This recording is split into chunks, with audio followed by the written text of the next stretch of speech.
Yang pertama, yaitu umur muda itu adalah senjata sosial yang baik banget orang itu nggak punya, tapi justru kalian yang muda, itu kalian harus manfaatin. Ketika umur kita itu masih muda, ya anggap lu itu masih di bawah umur 25, orang-orang di luar sana yang umur 30 atau 40 yang punya bisnis, ya yang punya pekerjaan, yang sudah berkarir, itu cenderung memandang rendah orang-orang yang masih umurnya itu muda. Jadi ini merupakan sebuah advantage, ini merupakan sebuah keunggulan yang kalian itu sebenarnya bisa manfaatkan. Ini merupakan kita ngomong bahasa kasarnya asimetris yang lu itu harus eksploitasikan.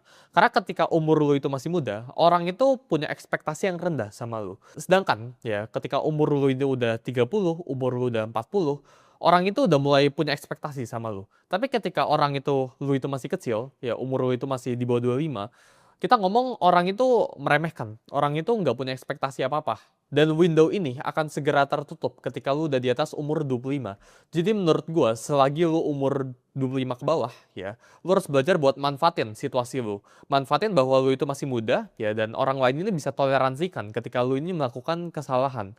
Ketika lu salah di umur yang cenderung tanda kutip tua, gitu ya, di atas 25 tahun, maka orang ini udah nggak bisa toleransiin kesalahan lu. Tapi ketika orang ini masih umur 25, orang ini masih bisa cincai, masih bisa cuek gitu. Jadi jangan appear too strong, jangan pengen terlihat kuat, jangan pengen show off, jangan pengen pamerin diri kalian, tapi justru manfaatin umur kalian yang masih muda ya ke orang-orang yang ada di luar sana. Ekspektasi rendah itu bakalan masukin lu ke ruangan-ruangan yang lu susah masuk. Tapi sedangkan ya kita ngomong anak umur 19 anggap punya skill trading 10 contoh ya, 10% skillnya gitu. Sedangkan ya ada orang umur 30 punya skill trading 20%, 2 kali lipat di atas umur anak 19. Tapi anak umur 19 ini bakalan jauh mendapatkan lebih banyak akses dibandingkan orang yang umur 30 ini.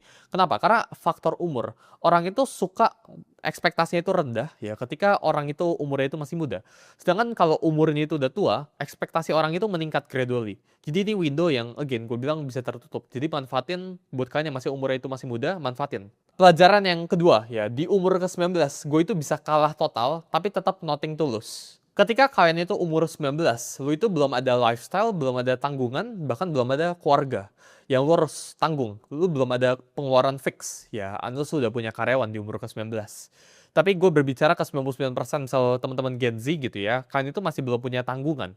Tanggungan kalian itu masih di bawah orang tua. Ketika kalian itu nggak punya tanggungan apa-apa, ini merupakan sebuah advantage, ini merupakan sebuah keunggulan yang kalian itu sebenarnya bisa manfaatin. Gagal di umur 19, ya, itu nggak sama kayak orang yang gagal di umur 40. Orang yang gagal di umur 40 ini bakalan jauh lebih hurting daripada orang yang gagal di umur ke-19.